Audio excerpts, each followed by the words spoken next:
కింద నుండి పైన చూసే రకం మీరు. వీడి క్యాన్ నుండి వచ్చింది రబ్బా తెల్ల షర్టు, వీడి క్యాన్ నుండి వచ్చింది రబ్బా తెల్ల ప్యాంటు, వీడు మన ముందరే చెప్పులు వేసుకుని తిరుగుతాడా, వీడు మన ముందే కార్లు వేసుకుని తిరుగుతాడా అని చూసే రకాలు మీరు. మీ గురించి మాకు చెప్తే ఎట్లా ప్రెస్ మీట్ పెట్టి? కాబట్టి ఇవన్నీ ఊరికే పొద్దుపోని మాటలు. దాని తగిన పేరుని నాని ఒక ఆయన చేరుంటాడు. ఈ మధ్య ఎవరైనా చచ్చిపోతే వాళ్ళ బంధువులు ఏడ్చేదానికి ఏం చేస్తారంటే అద్దె మనుషులు తెచ్చుకుంటారు. అద్దె మనుషులు తెచ్చుకొని ఇచ్చి ఏడిపిస్తారనమాట. ఆ సాగుల కాడు కూర్చొని పాట పాడుతూ ఏడుస్తారనమాట ఎవడైనా చచ్చిపోతే. ఊరి నాయన ఎన్ని రోజులు ఉన్నావురా బాబు అని చెప్పి వాడు ఏడ్చిన తర్వాత ఎంత బాగున్నావురా బాబు అని ఏడ్చిన తర్వాత 1,000-2,000 ఇచ్చి పంపిస్తారు. అట్లా ఈ అద్దె ఏడుపుకాయలు తీసుకొచ్చి ఏడిపించి ఆయన అంటున్నాడు బాలకృష్ణ మ్యాన్సన్ హౌస్ దాగి మాట్లాడుతున్నాడట. బాలకృష్ణ మ్యాన్సన్ హౌస్ దాగినప్పుడు నువ్వు అంబటి రాంబాబు సోడా కలిపినారా? కొన్ని చికెన్ లేవని వాళ్ళు మాజీ మంత్రులు మనం వారిని గౌరవంగా మాట్లాడుకోవాలి.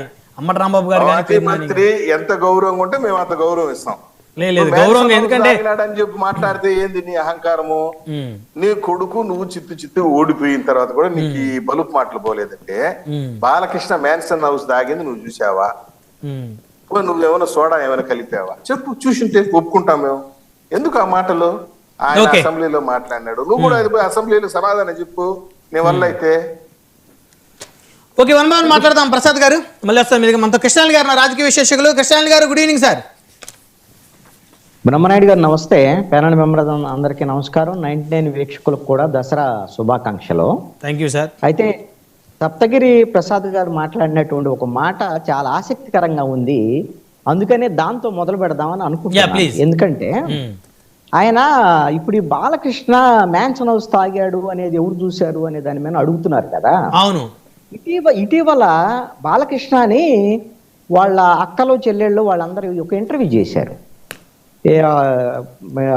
ఏదో ఒక ప్రైవేట్ ఛానల్లో. ఆయన రెగ్యులర్ గా కొన్ని ఇంటర్వ్యూ చేస్తూ ఉంటాడుగా బాలకృష్ణ.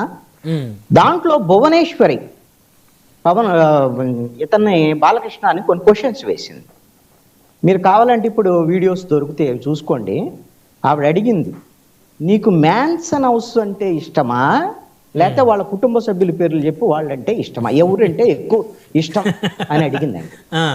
అంటే బాలకృష్ణ మ్యాన్సన్ హౌస్ తాగుతాడు అనేటువంటి విషయం బాలకృష్ణకు రహస్యమైనటువంటి విషయం కాదు, వాళ్ళ ఫ్యామిలీ మెంబర్స్ రహస్యమైనటువంటి విషయం కాదు. అసలు మ్యాన్సన్ హౌస్ తాగుతారా లేకపోతే ఇంకో స్కాచ్ తాగుతారు ఇంకోటి తాగుతారు అనేటువంటిది అది పెద్ద అంశం కానే కాదు. దానికేదో ఏం తెలుగుదేశం పార్టీ తరఫున మా బాలకృష్ణ మ్యాన్సన్ హౌస్ తాగడని చెప్పుకోవాల్సినటువంటి అవసరం కూడా లేదు. అసెంబ్లీకి తాగి రావటం మీరు చూసారా, మీరు కలిపారా ఆ విషయం వదిలి అది దాని గురించి ఆయన చెప్పలేదు. కానీ నేను కూడా అసలు తాగుతాడా లేదనే పాయింట్ గురించి నేను చెప్తున్నాను. ఇక రెండో అంశము అసెంబ్లీకి తాగి వచ్చాడని చెప్పి చూశాడు, ఈయన సోడా కలిపాడా? ఓకేలేండి. ఇక అందుకనే ఇక్కడ అసలు విషయంలోకి నేను వస్తాను. ఎందుకంటే ఈ కొసర విషయాల వల్ల చాలా అసలు ప్రజలకు సంబంధించినటువంటి సమస్యలను పక్కదారి బట్టి పోతున్నాయి. కాబట్టి ఇది కొద్దిగా అవసరమైనటువంటి కొన్ని అంశాలను మనం డిస్కస్ చేద్దాం. ఒకటి, మీరు బలమైనటువంటి అంశంగా తీసుకొచ్చినటువంటిది ఏంటి అంటే ఈ డిబేట్ లో చంద్రబాబు నాయుడు చిరంజీవిని కలవబోతున్నారు అనేటువంటి దాని. నాకు తెలిసి అయితే ఒక చంద్రబాబు నాయుడు ఒక రాజకీయంగా అలాంటి తప్పిదం చేస్తాడని నేను అనుకోను.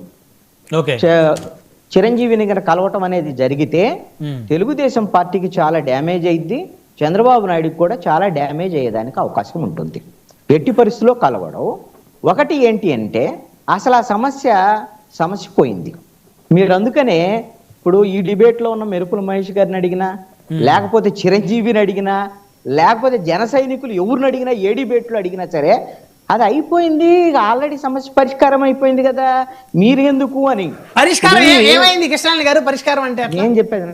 పరిష్కారం అంటే ఏంది అనేది మీరు పవన్ కళ్యాణ్ అడగండి, అర్థమైందా? లేకపోతే చిరంజీవిని అడగండి ఎలా పరిష్కారం అయిందని.